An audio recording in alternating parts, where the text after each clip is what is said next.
Hello everyone. So let's start with our current affairs discussion. This article we had not discussed in the last video. So let us finish this. Digital India Mission marks 10 years. Very, very, very, very important. Largely because it is within the larger framework of e-governance, delivering the services to the people electronically. So there have been some of the accomplishments, and you all, in fact, we have told you, in fact, IMF, International Monetary Fund, it says India's UPI is a logistical marvel. All right. So for such a large country, technologically empowering, especially the for the business economic transaction.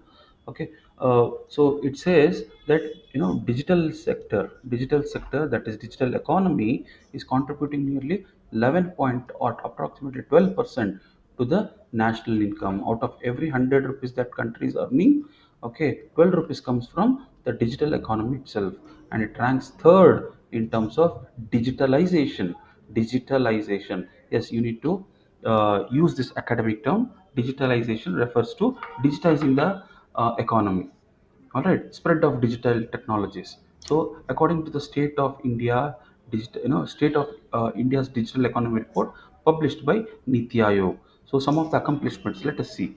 Okay, accordingly, about the connectivity and infrastructure.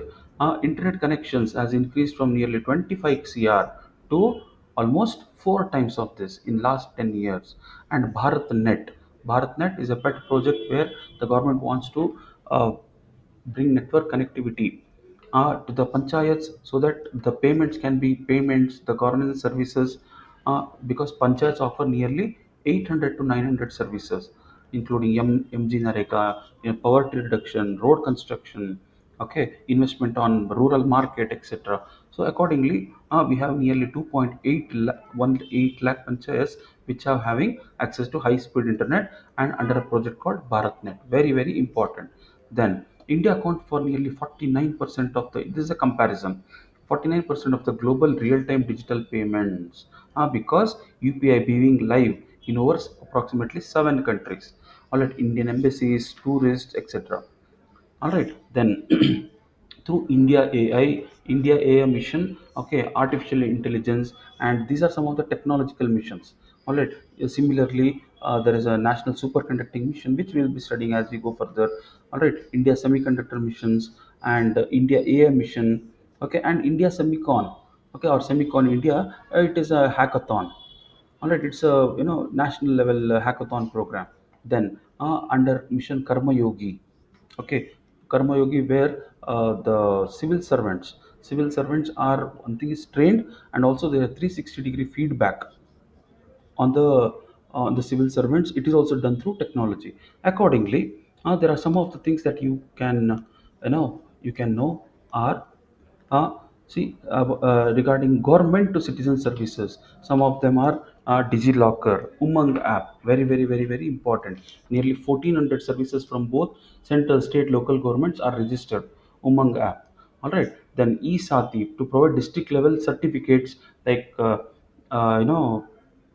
and death certificates or ration card, etc. Then for vehicle registration, e-parivahan. All right, and also you can apply for driving license, especially the learner's license. All right, you will be getting it within a period of 30 days. All right, the entire license. Okay, then mygov.in. It has received international award also for citizen engagement platform.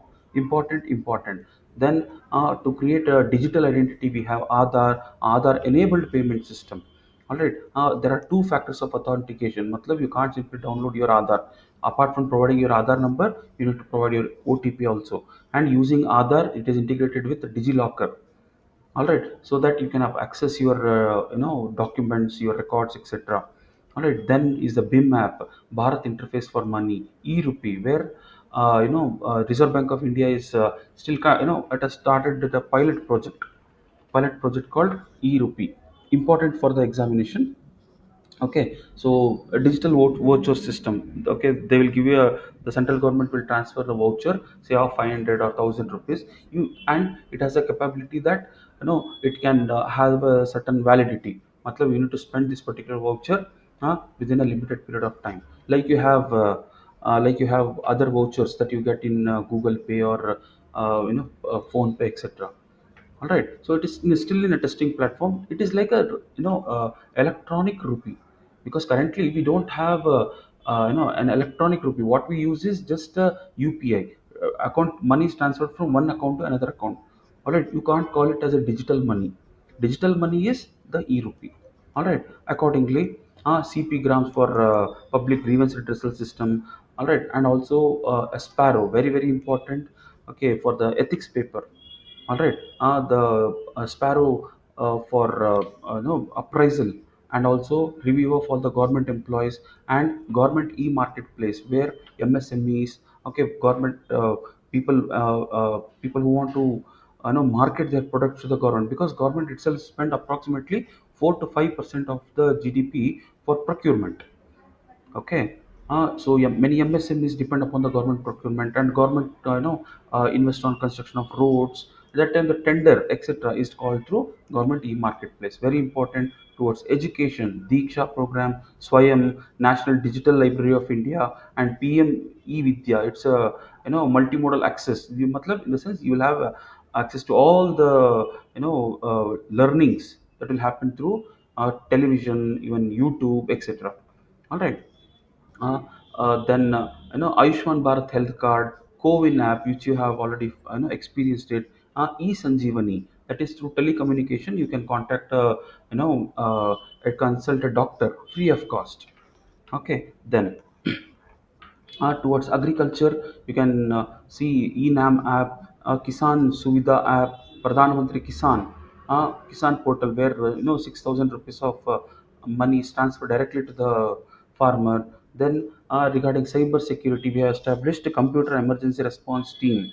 Okay, CERT in it is a IN stands for India, and then that is the broader context of data governance quality index to measure how the various departments of both state and central level how they have been digitized. Then India stack. All right, see these are very very very important to quote in the mains examination. All right, prelims में आ सकता है. All right, Bhashini. All right, it's a to provide language translation. All right. Then ONDC, Open Network for Digital Commerce. It is like e-commerce. Okay, owned by the government itself. All right. It is like acts as a mother platform where when I want to purchase something. Okay, when I want to purchase something, I don't have to be restricted only to, okay. Uh, I don't have to be restricted. Say, there are many users, and this is ONDC. Okay, and this is the consumer. All right, so almost all the producers, all the retailers, producers, they will have different platform. For example, Swiggy, Instamart, Blinkit, etc., or Flipkart, Amazon, etc. Now when a consumer requests something, the entire you will be shown different products. All right, it is not restricted to any platform, and ONDC is able to provide that transition service. And once you order, the order will be fulfilled by ONDC. So ONDC will ensure that the payment transaction happens in a smooth way. All right, because of this, small goods, the retail shops, they also can get registered on ONDC and promote their products. This is just to end the digital monopoly run by few companies. All right, very important for the mains examination. All right, then comes so some of the additional facts you can quote in the mains examination. Okay, that India has nearly 9 crore. All right, sorry, 90 crore internet users, and the UPA is hitting nearly 12 billion per every month, and it is encouraging the startup ecosystem. And I told you about the MyGov, which has won United Nations award. All right, so these are some of the accomplishments of India in the technology, especially delivering of delivering of governance. All right, accordingly, some other peripheral topics that you can notice: digital infrastructure as a utility to every citizen. So we have now digital identity, mobile phone and bank account, ease of access to citizen service centers, then shareable private space on public cloud. Matlab, you have a you can have your documents on the cloud, all right, on the cloud, and using this cloud you can if you just give the details of your cloud to someone else, okay, they can easily get access to all your documents, so that your authentication would be more robust, more faster, all right, accordingly safe and secure cyberspace. So you can just go through this particular, so digital empowerment of citizens, for example, universal accessible digital resources, like we just saw, okay, some of the government portals where no, for example, e-wani, etc., all right. Then comes the next most important topic. Then comes the next most important topic, that is that is on 3rd July. Very, very, very, very, very, very important topic. That is a small report. Okay, but as such, definitely UPSC will not ask this question, but the content of this can be part of your, a meaningful UPSC answers. That is this report by WHO, from loneliness because of increasing digital presence, people are feeling anonymity. All right, and especially youngsters. So, for example, see in this report, they talk about widespread social disconnection. About 1 in 6 people feel lonely, with young people feeling the loneliest, and up to 1 in 3 older adults. Okay, so where I can use this, uh, where I can use this, especially in the ethics paper. All right. Now coming to what are the causes? What are the causes? Largely the poor health, the marginalization, and the low education, and feeling of loneliness, and a weak community infrastructure. So in this context, community infrastructure. Let us see some of the additional content. Okay. See, for example, in a country called Denmark, okay, there is a separate minister called loneliness minister, okay, where the government, where this particular ministry is concerned about development of more community centers and state sponsored communal living for all the age groups, very important. And schools teach empathy as a part of curriculum, and very more active citizen assemblies to discuss the social isolation related issues. then then, so some of the lessons that India can learn towards enhancing or mitigating the isolation. All right. So see here in UK there is a program called Good Gym, where runners visit the isolated elders. All right. Then in urban planning, as much as possible, we need to go for more and more parks, public places where people can gather. If you see today also, especially in urban cities, all right, urban areas, there are parks where which is thronged with the elderly people. They sit their hours together, because if they go home, they have to be lonely. All right, and corporates have to spend more time by giving. Corporates have to provide more time to the workers to ensure that those are engaged in, they give sufficient time for the family. All right, and also we have community kitchens, for example, in Kerala. All right, Janakiya Bojanam, where people share the food. All right, that too ensures that there is a social cohesion which is built. All right, so some facts which you should be relating in the mains examination. Okay, in the mains examination, sir, because of this particular social disconnection, it is resulting in physical health issues and mental health such as depression, anxiety, and also poor academic and productivity loss is also happening because of excessive isolation. Then, sir, national policy to encourage, the roadmap how to improve, encourage more and more social connections. All right, and remember, as a civil servant, okay, having this social communication skills, ability to build community is also very, very important aptitude. All right, a national policy to encourage social connections as adopted by Denmark. Just now I showed you about Denmark. Then building global and national research capacity to launch, grand challenges in social cohesions, access to community spaces and services, and create large public campaigns, events, to encourage more and more community activities.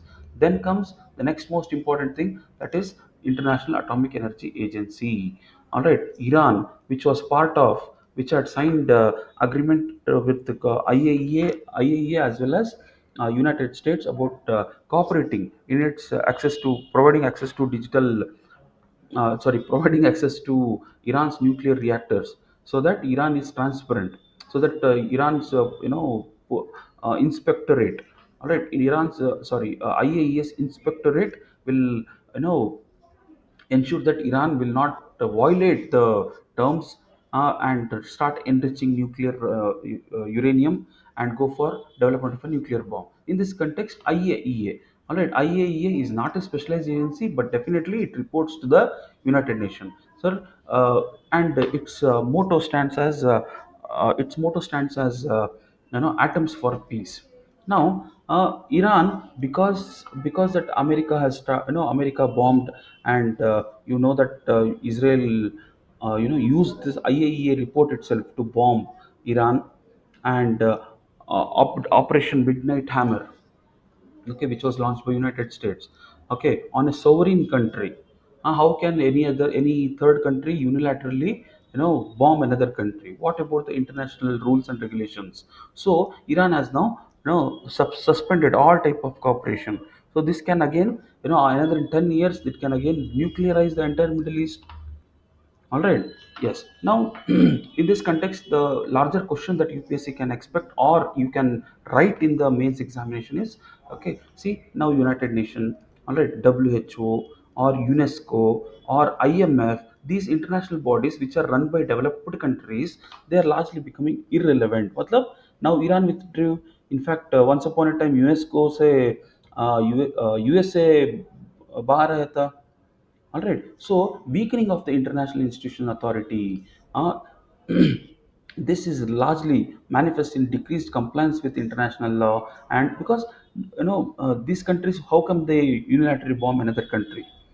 All right, and for that matter, organization becomes dysfunctional on various issues due to lack of consensus, and often decisions are influenced by developed countries questioning their independent working, lack of enforcement power on the part of United Nations or international institutions in general. All right, and very importantly, outdated governance structure. Hence, United Nations also, or international institutions also, they have to undertake reform to give more scope for other countries which are aspiring to be part of the international order. Okay, very important for UPSC prelims as well as mains. And again, a small thing, it is headquartered in Vienna and it was established in 1957. Okay, IAEA. All right, then comes what is called sea flood. Very, very, very, very important. Sea flood. You can see sea flood. Matlab, in your area, what is it flood prone? And if flood happens, what would be the destruction?